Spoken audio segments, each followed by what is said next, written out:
ಮಮತೆಯೇ ಅವಳಿಗೆ ಸಿರಿತನ, ಕರುಣೆಯೇ ಕರುಳಿನ ಗೆಳೆತನ.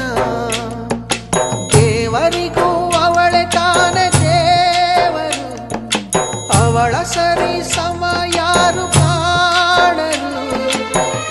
ಅವಳ ಪ್ರೀತಿಯಲ್ಲಿ ಜಗವೇ ಬೆಳಗುವುದು. ಅಮ್ಮ ನಿನಗೂ ಮೊದಲು ಜಗದಲ್ಲಿ ಯಾರಮ್ಮ, ಹೆತ್ತವಳು ಯಾರಮ್ಮ, ಹೊತ್ತವಳು ಯಾರಮ್ಮ. ಅವಳಿದೆ ಅಮೃತದೇ ಉತ್ತರವು ಇದೆಯಮ್ಮ.